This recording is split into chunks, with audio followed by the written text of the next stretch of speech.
Bismillahirrahmanirrahim. Assalamualaikum warahmatullahi wabarakatuh. Jumpa kembali teman. Jangan bosan-bosan ya. Yuk lanjut ke cerita lanjutan dari Yumni yang dituliskan oleh Siska Novi Wulandari. Kali ini berjudul Nyatus Dino. Tapi sebelum kita masuk ke kisahnya, kita harus berdoa dulu ya. A'udzu bikalimatillahit tammati min syarri ma khalaq. Bismillahirrahmanirrahim. Allahumma shalli ala sayyidina Muhammad sallallahu alaihi wasallam. Ini dia selengkapnya.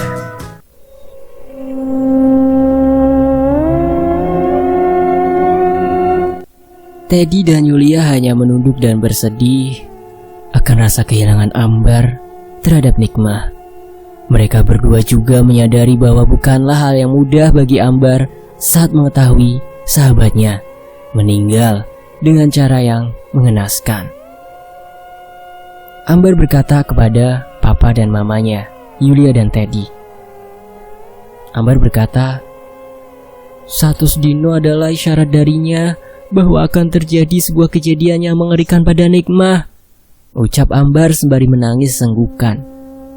Yulia mendekatinya dan memeluk Ambar. Teddy memegang tangan Ambar dan menguatkan hatinya. Sudah, jangan menangis seperti itu. Ini ceritanya mau dilanjut atau dipending dulu? Sudah malam loh nak. Kita lanjut besok saja ya, ucap Teddy. Jangan pak, aku ingin selesaikan sekarang juga. Biarkan aku menceritakan semua agar hatiku lega pak, agar aku bisa lepas dari rasa bersalah ini, ucap Ambar. Yulia memberi isyarat kepada Teddy dengan anggukan kepala. Teddy kemudian tersenyum kepada Ambar. Oke, papa dan mama serius nyimak ya, Teddy bercanda. Dan Ambar pun melanjutkan ceritanya. Saat itu aku pergi ke pasar tetangga yang jaraknya hampir 5 kilo pak. Naik motor ke sana karena ada keperluan, yang mana toko satu-satunya yang menyediakan keperluanku saat itu hanya di sana. Jauh banget pak, kalau perlu apa-apa harus ke sana, ucap Ambar. Ya maka dari itu, dulu papa sudah bilang, yakin kamu mau nerusin sekolah di sana? Papa sudah menduga kamu tidak akan kerasan, ucap Teddy. Ya adanya di sana pak, nggak apa-apa hitung-hitung jalan-jalan. Setelah membeli kebutuhanku itu, aku mencoba makan di sebuah warung yang lumayan rame. Pasti enak kalau rame. Dan ngobrollah aku dengan pemilik warung, namanya Bu Hilya. Dia menanyakan tempat tinggalku di mana, dan beliau kaget setelah aku menjawab tempat tinggalku, sambung Ambar. Kemudian Yulia mengelus pundak Ambar dan mengangguk. Katanya desa nenek dan kakek terkenal dengan pesugihannya. Mereka akan menubalkan seorang perawan setiap tahunnya. Hal itu sudah lumrah dan banyak sekali yang mengetahuinya. Bu Hilya menceritakan bahwa sepupunya menjadi korban pesugihan tersebut. Dia bercerita bahwa satu desa mengadakan ritual pesugihan agar hasil panen mereka itu berlimpah dan tidak pernah rugi sama sekali. Awal mula pesugihan tersebut dahulu kala terdapat seorang dukun perempuan yang tinggal menyendiri di atas bukit. Namanya Yumni. Saking besarnya kekuatan ilmu hitamnya, dia dipercaya bisa mengabulkan permintaan tiap-tiap tamunya, ucap Ambar jelas. Teddy semakin penasaran. Yulia kemudian menyimak Ambar secara serius. Saat itu, di desa nenek dan kakek pertaniannya mengalami kerugian pak, dan terjadi secara terus-menerus tiap tahunnya. Hingga satu desa sudah kehilangan keyakinan dan memilih jalan yang sesat, yaitu melakukan pesugihan. Pesugihan tersebut berhasil dan mengakibatkan nyawa perawan melayang setiap tahunnya, karena Yumni tidak ingin mati dan ingin hidup abadi.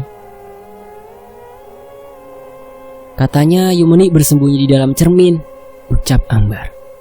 Kemudian aku pulang karena waktu hampir malam. Ketika sampai di depan rumah, aku melihat Nikmah berada di depan pagar dengan membawa kain batik di tangan kanannya.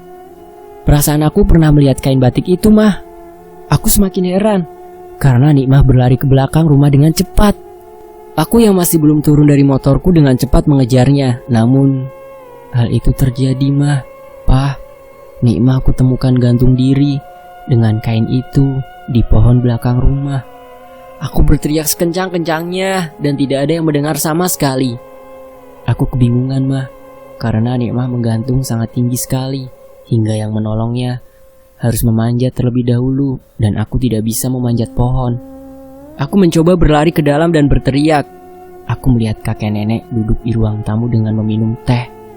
Aku mencoba menjelaskan bahwa Nikmah mencoba bunuh diri. Kakek dan nenek hanya menoleh dan tertawa aneh.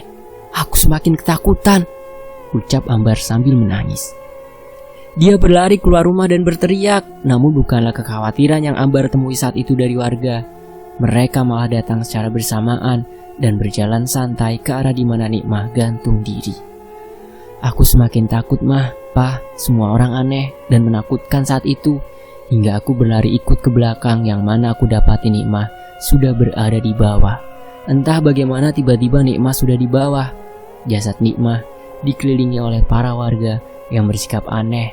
Semua menunduk ke arah jasad Nikmah tanpa ada suara yang keluar sedikit pun, jelas Ambar. Sejak kejadian itu, Mah, Pa, aku mengurung diri. Aku hanya keluar saat polisi mewawancaraiku. Aku katakan yang sesungguhnya. Malah aku diberi saran untuk ke psikiater. Aku tidak gila, Ma. Saat kejadian itu bertepatan dengan 100 hari Nikmah sejak jatuh sakit, jelas Ambar. Aku melihat dengan mata kepalaku sendiri bahwa mereka bertingkah aneh saat itu, ucap Ambar lagi dengan tegas. Yulia dan Teddy menunduk dan masih belum percaya dengan penjelasan Ambar. Kamu tahu kacanya sekarang ada di mana, Ambar? Masih di rumah nenek kah? Ucap Yulia. Ambar menoleh ke arah mamanya dan berkata, kaca itu ada di tembok belakang, Mama, ucap Ambar serius. Yulia dan Teddy menengok ke belakang dan memperhatikan kaca yang ditaruh di tembok tersebut. Yulia semakin penasaran dan memperhatikan jelas kaca tersebut. Terlihat dengan jelas bahwa terdapat perempuan dengan mata melotot sedang mengintip dari dalam cermin tersebut. Yulia dan Teddy terkejut dan berdiri dengan ketakutan. Nampak sosok tersebut tersenyum ke arah mereka dan kemudian cetar. Kaca cermin tersebut pecah dengan sendirinya. Teddy mulai kebingungan dengan apa yang terjadi. Yulia menoleh ke arah Ambar. Aku tidak bohong kan, Mah? Ucap Ambar dengan tersenyum.